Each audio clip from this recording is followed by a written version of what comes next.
সামিলা, ধাতুর রানী লাটাগুড়ির কেন্দ্রস্থলে একটি বিশাল টাওয়ারের ছাদের উপর দাঁড়িয়ে আছে সামিলা। গভীর রাতে চারপাশে শুধুই স্তব্ধতা।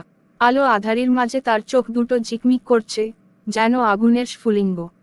শহরের প্রতিটি ধাতব বস্তু তার নির্দেশে নড়ছে, তার আদেশে বেঁকছে। কিন্তু আজ রাতে সে একাই নয়, অন্ধকারের মধ্যে কোনো এক ছায়ামূর্তি লুকিয়ে আছে, অপেক্ষায় আছে এক বড় আঘাতের। কাহিনী শুরু হয়েছিল 1 বছর আগে। সামিলা ছিল একজন সাধারণ কলেজ ছাত্রী, তার নাম ছিল অহনা। সে খুবই মেধাবী, কিন্তু দারিদ্র তার পরিবারকে ক্রমাগত তাড়িয়ে বেড়াচ্ছিল। তার বাবা একজন মিস্ত্রি, আর মা একটি ছোট কাপড়ের দোকান চালাতেন। অহনার জীবন ছিল কষ্টের, কিন্তু তার স্বপ্ন ছিল বড়।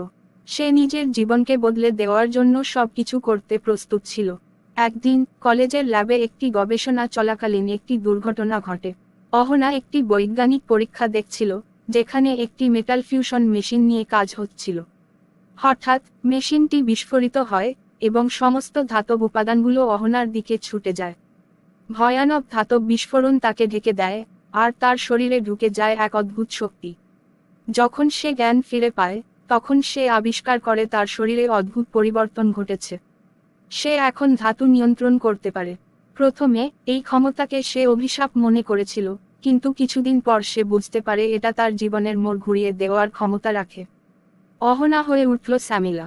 সামিলা শহরের অন্যায়কারীদের বিরুদ্ধে লড়াই শুরু করল। সে দ্রুত জনপ্রিয় হয়ে উঠল, কিন্তু এই জনপ্রিয়তার মধ্যে লুকিয়ে ছিল অজানা শত্রুরা। এক রাতে, যখন সামিলা একটি বড় চোরের দলের বিরুদ্ধে লড়াই করছে, তখন সে আবিষ্কার করে তার সবচেয়ে বড় শত্রু তারই ঘরের একজন। তার বাড়ির পাশের বাড়ির এক দাদা, তার নাম ছিল সঞ্জীব, যাকে সে সবসময় সাধারণ একজন মিস্ত্রি মনে করত, আসলে ছিল এক দুর্ধর্ষ অপরাধী, যে বহু বছর ধরে সবার চোখের আড়ালে থাকত। সে নিজের ক্ষমতাকে কাজে লাগিয়ে বহু অপরাধ করেছে।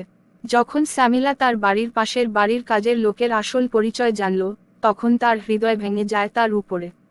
সে বুঝতে পারল যে তার সব লড়াই, সব সাহস, সবকিছু এক নির্মম সত্যের মুখে দাঁড়িয়ে। সেই সঞ্জীব তার ক্ষমতা জানত এবং সে সামিলার ক্ষমতাকে নিজের কাজে লাগাতে চেয়েছিল।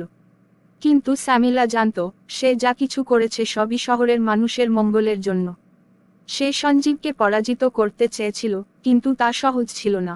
সঞ্জীব তৈরি ধাতব সেনা, ভয়ানক অস্ত্র ও টেকনোলজির মুখোমুখি হয়ে সামিলাকে বাঁচতে হলো নিজের জীবনের সবচেয়ে কঠিন যুদ্ধ। এমন এক মুহূর্ত এল, যখন সামিলা সঞ্জীবের সামনে দাঁড়িয়ে ছিল, এক হাতে ধাতব তলোয়ার। তার চোখে অশ্রু, কিন্তু সে জানত যে তাকে শহরকে রক্ষা করতে হবে। সে জানত যে একমাত্র উপায় হলো সঞ্জীবকে থামানো, এমনকি যদি তাকে হত্যা করতে হয়। যুদ্ধ শুরু হলো। দুই পক্ষেই ধাতুর শক্তি ছিল, কিন্তু সামিলা সঞ্জীবের মতো নির্মম হতে পারছিল না। সে বারবার চেষ্টা করছিল তাকে বোঝাতে, কিন্তু সঞ্জীব ছিল অন্ধকারে আচ্ছন্ন। শেষমেশ, যখন সব আশা ফুরিয়ে গিয়েছিল, তখন সামিলা সঞ্জীবের শেষ আঘাতের মুখে তার ধাতব শক্তি দিয়ে প্রতিহত করে, কিন্তু সেই আঘাত ফিরেই গিয়ে সঞ্জীবকে আঘাত করে। সঞ্জীবের দেহ মাটিতে পড়ে থাকল। সামিলা কাঁদতে লাগলো, কিন্তু সে জানত এটাই ছিল তার নিয়তি। ধাতুর রানী আজ আরও একবার শহরকে বাঁচাল, কিন্তু নিজের হৃদয়ে এক অমোচনীয় ক্ষত রেখে। তারপর থেকে সামিলা শহরের রক্ষক হিসেবে থেকে গেল, কিন্তু তার জীবনের প্রতিটি মুহূর্ত ছিল দুঃখ, কষ্ট আর স্মৃতির বোঝায় ভারাক্রান্ত। সে জানত যে সে যে পথ বেছে নিয়েছে তা কখনোই সহজ হবে না। কিন্তু সে প্রতিজ্ঞা করেছিল, সে এই ক্ষমতার জন্য, নিজের দুঃখের জন্য, একদিন সবার মুক্তি আনবে। এভাবেই শেষ হয় সামিলার গল্প। ধাতুর রানী আজও শহরের মানুষের মধ্যে আশার আলো হয়ে বেঁচে আছে।